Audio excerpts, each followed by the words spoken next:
السلام علیکم پیارے بچوں، امید ہے کہ آپ سب خیریت سے ہوں گے۔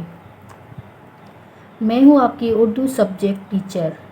آج ہم 7ویں جماعت کا اسلامی بھائی چارہ سبق پڑھیں گے اور سمجھیں گے۔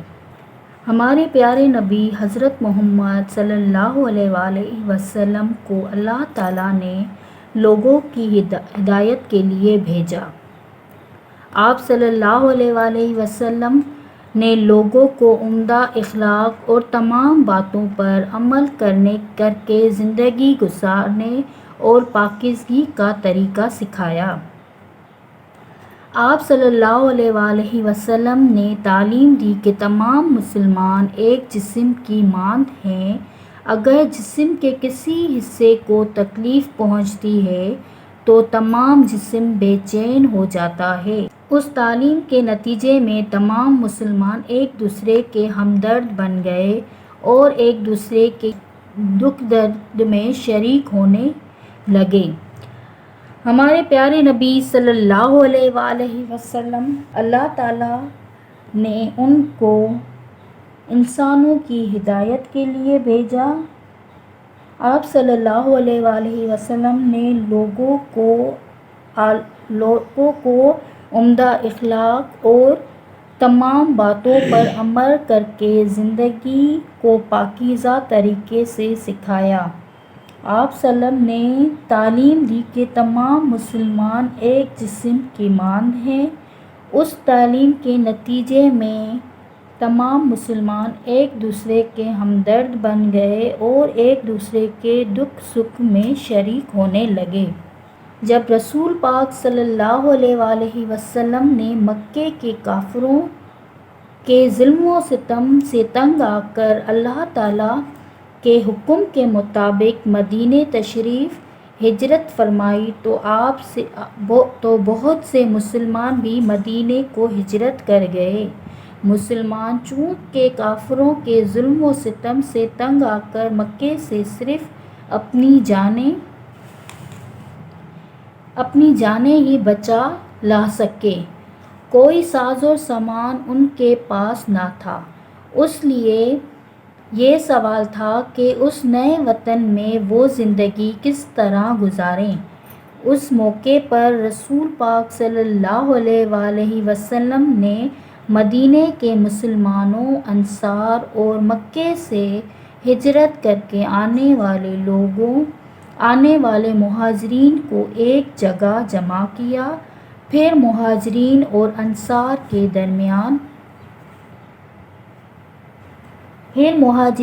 انصار میں سے ایک آدمی کو بلا کر ایک دوسرے کا بھائی بنا دیا۔ اس طرح مہاجرین اور انصار کے درمیان اسلامی بھائی چارہ قائم کر دیا۔ اس بھائی چارے کے نتیجے میں انصاری اپنے مہاجر بھائی کو اپنے گھر لے گیا۔ جب رسول پاک صلی اللہ علیہ وآلہ وسلم نے مکے کے کافروں نے رسول پاک صلی اللہ علیہ وآلہ وسلم جن پر ظلم و ستم کیے تو وہ ان ظلم و ستم سے تنگ آ کر اللہ تعالیٰ کے حکم کے مطابق مدینہ تشریف ہجرت فرمائی تو وہاں بہت سے مسلمان بھی مدینہ ہجرت کر گئے۔ مسلمان کافروں کے ظلم و ستم سے تنگ آ کر مکے سے صرف اپنی جانیں ہی بچا لا سکے اور کوئی ساز و سامان ان کے پاس نہ تھا۔ اس لیے سوال یہ تھا کہ اس نئے وطن میں وہ کس طرح زندگی گزاریں۔ تو اس موقع پر رسول پاک صلی اللہ علیہ وآلہ وسلم نے مدینہ کے مسلمانوں، انصار اور مکے سے ہجرت کر کے آنے والے مہاجرین کو ایک جگہ جمع کیا۔ پھر مہاجرین اور انصار میں سے ایک آدمی کو بلا کر ایک دوسرے کا بھائی بنا دیا۔ اس طرح مہاجرین اور انصار کے درمیان اسلامی بھائی چارہ قائم کر دیا۔ اس بھائی چارے کے نتیجے میں ہر انصاری اپنے مہاجر بھائی کو اپنے گھر لے گیا، اپنا گھر بار اور مال و اسباب ان کے سامنے کر دیا اور کہا کہ اب اس میں سے آدھا تمہارا ہے۔ مال کی صورت میں انصار کے پاس صرف نخلستان تھے۔ انہوں نے رسول صلی اللہ علیہ وآلہ وسلم سے عرض کیا کہ اس میں سے آدھے ہمارے مہاجرین بھائیوں کو دے دیں۔ مہاجرین تجارت کیا کرتے تھے۔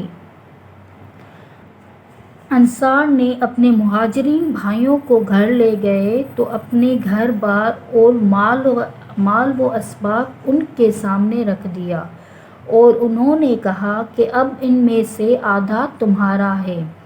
مال کی صورت میں انصار کے پاس صرف نخلستان تھے۔ انہوں نے رسول صلی اللہ علیہ وآلہ وسلم سے عرض کیا کہ ان میں سے آدھا ہمارے مہاجرین بھائیوں کو دیں۔ کھیتی باڑی سے انہیں دور کا واسطہ نہ تھا، لہٰذا آپ نے ان کی طرف سے انکار کیا۔ اس پر انصار مدینہ نے بڑی فراخ دلی کے ساتھ کہا کہ کھیتی باڑی ہم خود کریں گے، لیکن اس میں سے آدھا مہاجرین بھائیوں کا ہوگا۔ ان کے اصرار پر مہاجرین نے یہ پیشکش قبول کر لی اور خود بھی اپنی حیثیت کے مطابق چھوٹی موٹی تجارتیں شروع کر دیں۔ کوئی گھی اور پنیر بیچنے لگا، کوئی کھجوریں، کوئی کپڑا اور بعض مہاجرین نے دکانیں کھول لیں۔ حضرت ابوبکر صدیق رضی اللہ تعالیٰ عنہ نے سق کے مقام پر ایک کارخانہ کھولا جہاں وہ کپڑے کی تجارت کیا کرتے تھے۔ مہاجرین تجارت کیا کرتے تھے، کھیتی باڑی سے ان کا دور دور تک کوئی واسطہ نہ تھا۔ آپ صلی اللہ علیہ وسلم نے ان کی طرف سے انکار کیا تو اس پر انصار مدینہ نے بڑی فراخ دلی کے ساتھ کھیتی باڑی ہم خود کریں گے، لیکن اس میں سے آدھا مہاجرین بھائیوں کا حصہ ہوگا۔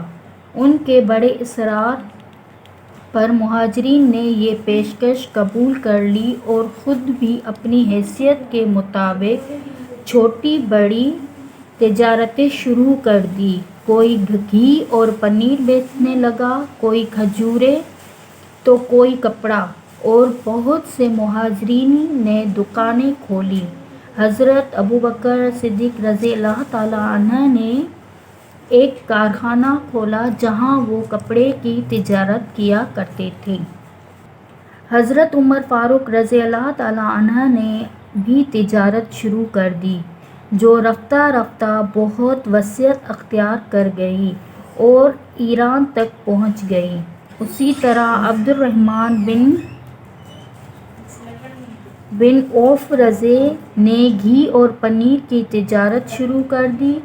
غرض کچھ مہاجرین صاحبان نے تجارت میں دلچسپی لی اور کچھ ایسے بھی تھے جو صرف علم سیکھنے اور سکھانے میں مصروف ہو گئے۔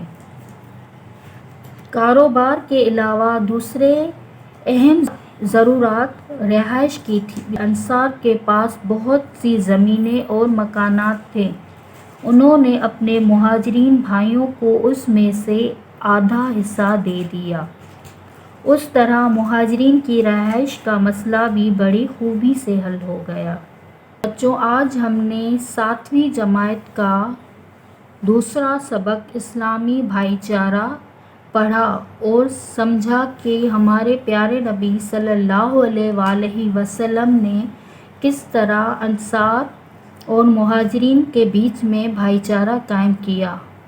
اب ہم اپنی اگلی کلاس میں اس سبق کو آگے کنٹینیو کریں گے۔ اللہ حافظ۔